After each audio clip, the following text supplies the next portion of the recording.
Hello viewers, welcome to Asian X academy. असांजे अॼु जे लेक्चर जो टॉपिक प्रेज़ेंट कंटिन्यूअस टेंस आहे। असां प्रेज़ेंट कंटिन्यूअस टेंस ऐं उन जी यूज़ेज खे डिस्कस कंदासीं। लेक्चर शुरू करण खां पहिरियां तव्हां सभिनी खे रिक्वेस्ट कंदुसि त असांजे चैनल खे लाइक, शेयर ऐं सब्सक्राइब ज़रूरु कजो। अचो त शुरू कयूं था अॼु जे लेक्चर खे।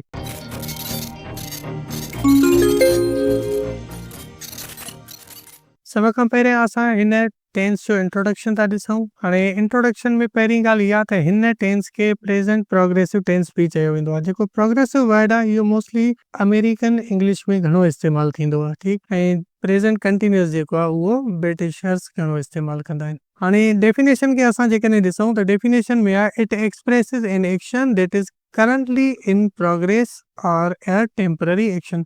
बेसिकली प्रेज़ेंट कंटिन्यूअस टेंस में असां उन्हनि एक्शन्स जी ॻाल्हि कंदा आहियूं जेके असांजे टाइम ऑफ स्पीकिंग में हलनि। मतिलबु ही टाइम ऑफ स्पीकिंग खे असां चई सघूं था नाउ, यानी कि असांजे ॻाल्हाइण जे दौरान या प्रेज़ेंट टाइम में जेके बि एक्शन्स हलंदा आहिनि उन्हनि खे असां प्रेज़ेंट कंटिन्यूअस टेंस सां ज़ाहिर कंदा आहियूं। Are a temporary situation. हाणे ही जेको टेम्पररी सिचुएशन वारो फ्रेज़ आहे इन खे असां प्रेज़ेंट कंटिन्यूअस जी यूज़ेज में डिस्कस कंदासीं।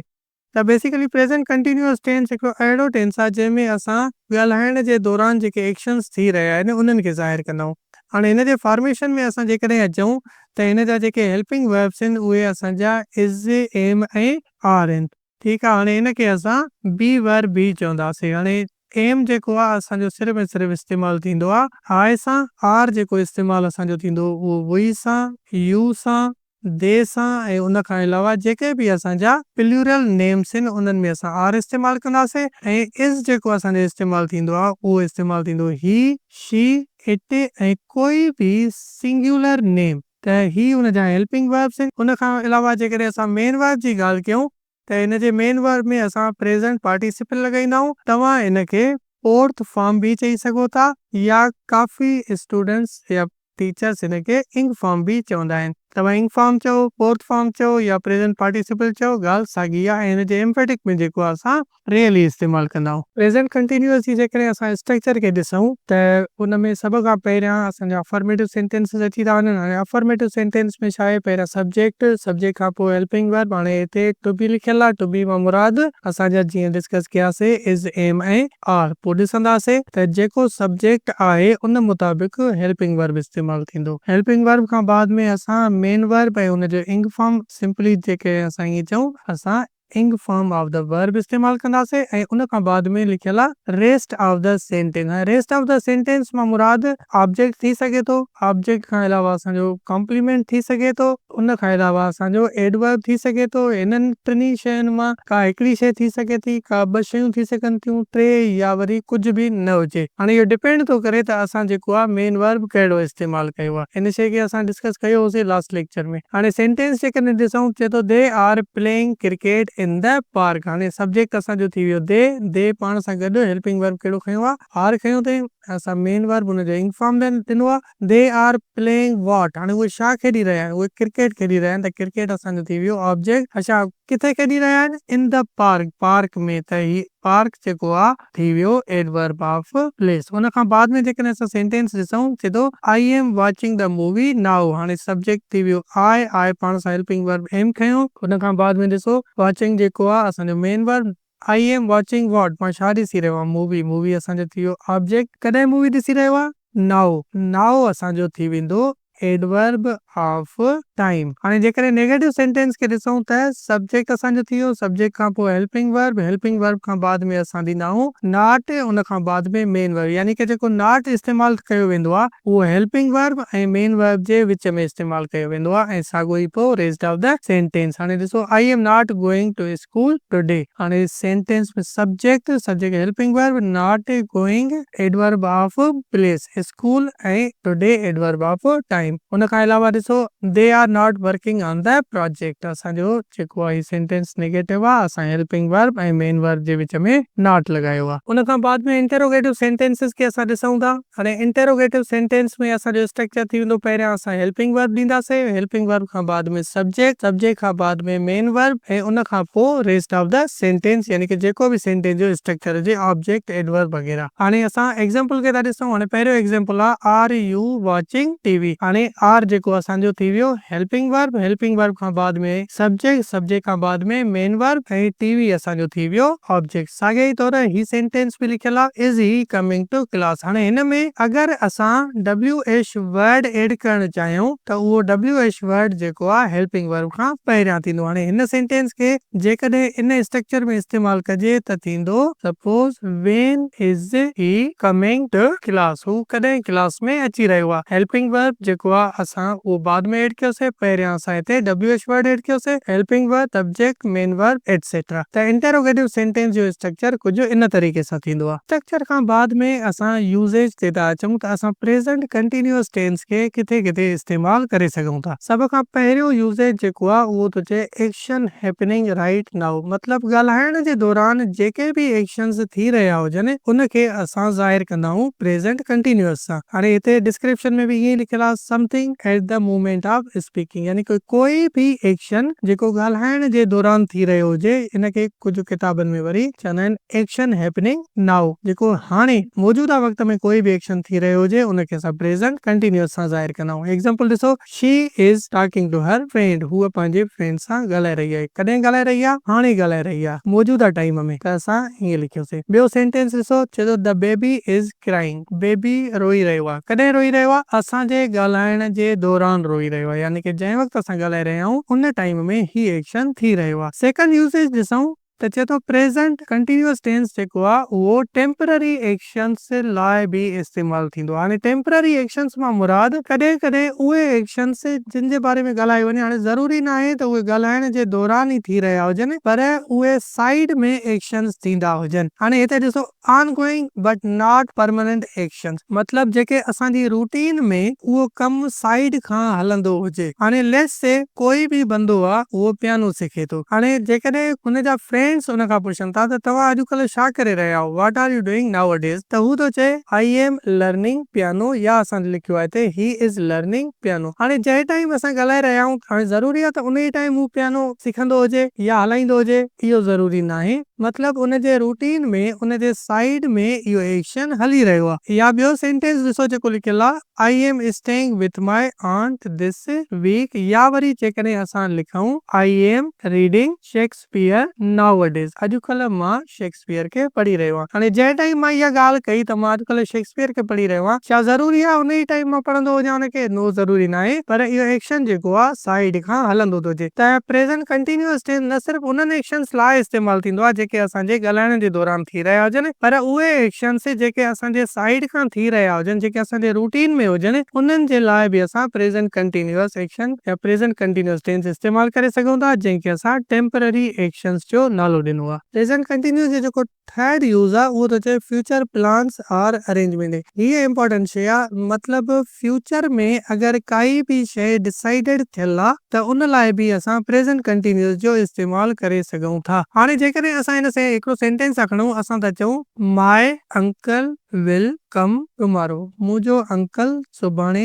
ईंदो। हाणे असां हिन सेंटेंस खे ईअं बि लिखी सघूं था my uncle is coming tomorrow. हाणे असां डिस्क्रिप्शन खे जेकॾहिं ॾिसूं, चए थो near future actions that are already decided, मतलब कोई भी एक्शन फ्यूचर में थियणो आहे ऐं उहो एक्शन असां ऑलरेडी डिसाइड करे चुका आहियूं। मिसाल असां न चऊं त असां नेक्स्ट वीक जेका आहे उहा पार्टी अरेंज कंदासीं या नेक्स्ट वीक असां ट्रिप ते वेंदासीं, त हाणे इहो फ्यूचर एक्शन पहिरियां ई तय थी चुको आहे। त फ्यूचर जा उहे एक्शन जेके ऑलरेडी डिसाइडेड हुजनि, असां पहिरियां उनजी प्लानिंग करे छॾी आहे, त उन जे लाइ बि असां प्रेजेंट कंटिन्यूअस खे इस्तेमाल करे सघूं था। हाणे एग्जांपल ॾिसो, we are visiting the museum tomorrow, असां सुभाणे म्यूज़ियम घुमंदासीं या घुमण वञी रहिया आहियूं। हाणे ही मीनिंग ॾिसो असांखे ॾिए थो फ्यूचर जी, पर असां हिनखे प्रेजेंट कंटिन्यूअस में लिखी सघूं था। ॿियो सेंटेंस ॾिसो, चए थो शी इज मीटिंग हर फ्रेंड एट 5 PM, हूअ पंहिंजी दोस्त सां 5 वॻे मिलंदी या 5 वॻे मिलण वञी रही आहे। त हिन जी मीनिंग ॾिसो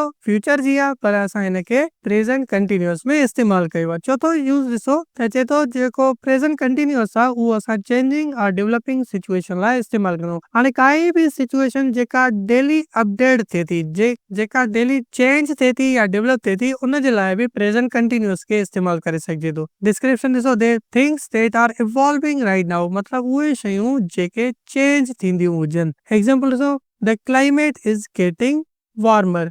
मौसम जेका आहे उहा गरम थी रही आहे। या असां चवंदा माय इंग्लिश इज इम्प्रूविंग, या असां हिनखे हिकिड़ो सेंटेंस ॿियो था लिखूं, असां चऊं था माय चाइल्ड इज ग्रोइंग। त उहे सिचुएशंस जेके चेंज थींदियूं रहनि, जेके इवॉल्व थींदियूं रहनि, हुन जे लाइ बि प्रेज़ेंट कंटिन्यूअस खे इस्तेमालु करे सघिजे थो। उन खां बाद में हिकिड़ो कॉन्सेप्ट डिस्कस थींदो आहे स्टेटिव ऐं डायनामिक वर्ब्स जो प्रेज़ेंट कंटिन्यूअस में। हाणे असां ॾिसूं था त स्टेटिव ऐं डायनामिक वर्ब्स छा आहिनि। सभ खां पहिरियां असां स्टेटिव वर्ब्स था ॾिसूं। हाणे हिनखे स्टेटिव वर्ब या स्टेट वर्ब बि चवंदा आहिनि। उन खां अलावा हिनखे नॉन कंटिन्यूअस वर्ब बि चयो वेंदो आहे, या हिनखे नॉन प्रोग्रेसिव वर्ब बि चयो वेंदो आहे। मुख़्तलिफ़ नाला आहिनि हिन जा। हाणे स्टेटिव वर्ब्स या नॉन कंटिन्यूअस वर्ब्स कहिड़ा हूंदा आहिनि? Stative verbs describe the state, यानी कि जेके हालत बयान कनि, इमोशंस, पोजीशंस, थॉट्स, जेके भी इन्हनि शयुनि खे डिस्क्राइब कनि, उहे असांजा स्टेटिव वर्ब्स हूंदा आहिनि। हाणे stative verbs are normally not used in continuous tense. हाणे ही पॉइंट इंपॉर्टेंट आहे त जेके भी स्टेटिव वर्ब्स आहिनि, मतलब उहे वर्ब्स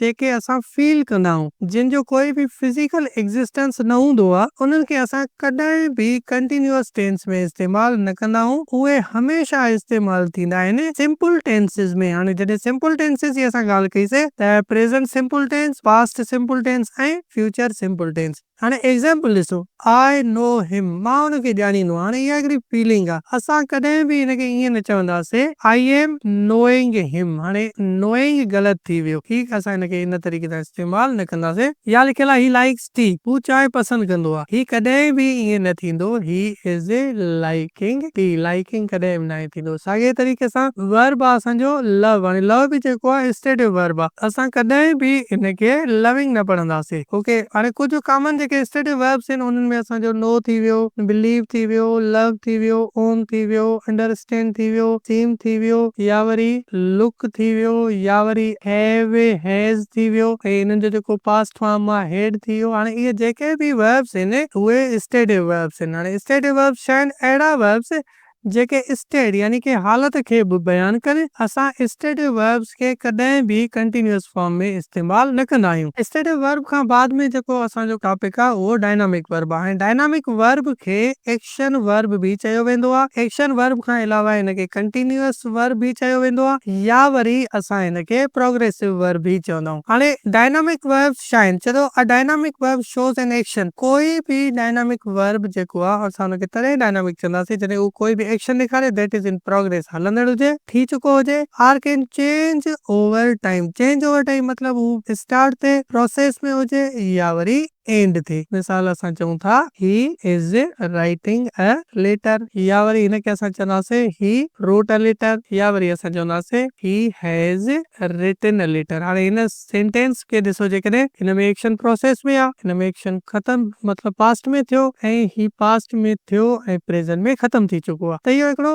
चेंज थियो हिकिड़े टाइम खां ॿिए टाइम ते, मतलब पास्ट, प्रेजेंट ऐं फ्यूचर। हाणे साॻी पॉइंट लिखियल आहे आल्सो कॉल्ड एक्शन वर्ब्स। हाणे हिनखे एक्शन वर्ब्स बि चवंदा आहियूं। एग्जांपल ॾिसो, शी इज ईटिंग मील, उहा मानी खाई रही आहे, या असां चऊं था ही इज रनिंग फास्ट। हुन खां अलावा काफ़ी वर्ब्स आहिनि। मिसाल असां रीड था लिखूं, स्पीक था लिखूं, लिसन था लिखूं ऐं यूज़ था लिखूं। इहे जेके बि वर्ब्स आहिनि जंहिंमें मतलब सब्जेक्ट कोई न कोई एक्शन कंदो हुजे त असां हुनखे डायनामिक वर्ब्स चवंदा आहियूं। हाणे डायनामिक वर्ब्स जेके आहिनि उहे कंटिन्यूअस फॉर्म में इस्तेमाल थी सघनि था। इहा पॉइंट नोट करण जी आहे। त असां स्टेटिव वर्ब्स लाइ छा लिखियोसीं त स्टेटिव वर्ब खे असां नॉर्मली कंटिन्यूअस फॉर्म में इस्तेमाल न कंदा आहियूं। पर जेके भी असांजा एक्शन वर्ब्स आहिनि, जेके भी असांजा डायनामिक वर्ब्स आहिनि, उन्हनि खे असां कंटिन्यूअस फॉर्म में इस्तेमाल करे सघूं था, यानी कि प्रेजेंट कंटिन्यूअस, पास्ट कंटिन्यूअस ऐं फ्यूचर कंटिन्यूअस। हुन खां अलावा हिकिड़ो क्वेश्चन आहे, चए थो can stative verbs be converted into dynamic verbs. हाणे नॉर्मली छा आहे त स्टेटिव वर्ब जेके आहिनि उहे इंग फॉर्म में कन्वर्ट न आहिनि थींदा, पर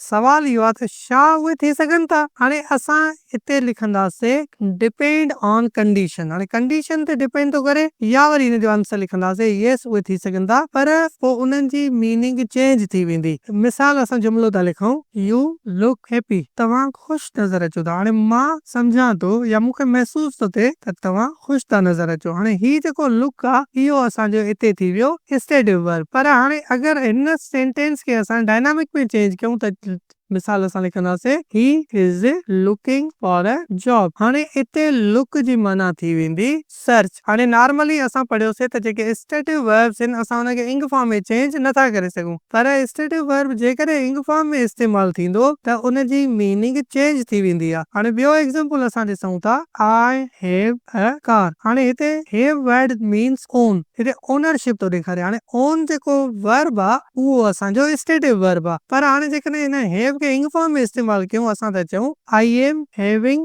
मील। हाणे इते हैविंग जी माना छा थी वई, ईटिंग थी वई। त हिन क्वेश्चन खे असां जेकॾहिं समराइज कयूं त ही क्वेश्चन पुछे थो त छा स्टेटिव वर्ब्स जेके आहिनि उहे डायनामिक में यूज़ थींदा, त असांजो आंसर इहो आहे त स्टेटिव वर्ब डायनामिक वर्ब में चेंज थी सघे थो, पर अगरि उहो चेंज थींदो त उनजी मीनिंग चेंज थी वेंदी आहे। त स्टेटिव ऐं डायनामिक वर्ब्स जो इहो कॉन्सेप्ट आहे। स्टेटिव वर्ब कंडीशन ॾेखारींदा आहिनि, डायनामिक वर्ब एक्शन ॾेखारींदा आहिनि। स्टेटिव ऐं डायनामिक वर्ब्स खां बाद में असां कीवर्ड्स यूज़ था कयूं जेके प्रेज़ेंट कंटीन्यूअस टेंस में इस्तेमाल थींदा आहिनि। हाणे उन में जेको आहे असांजो नाउ आहे, राइट नाउ आहे, एट द मोमेंट आहे, करंटली आहे, दिस वीक, मंथ, या वरी असांजो एट द प्रेज़ेंट। हाणे नाउ खे जेकॾहिं असां पंहिंजे जुमले में इस्तेमाल कयूं, मां त चवां I am using my mobile now. हाणे ही एडवर्ब ऑफ टाइम आहे, हिनखे तव्हां जुमले जे आख़िर में रखो या वरी जुमले जे पहिरियां। असां हिनखे ईअं बि चई सघूं था, now I am using my mobile. या वरी जेको ही राइट नाउ आहे हिनखे जेकॾहिं पंहिंजे सेंटेंस में इस्तेमाल कयूं, मां त चवां शी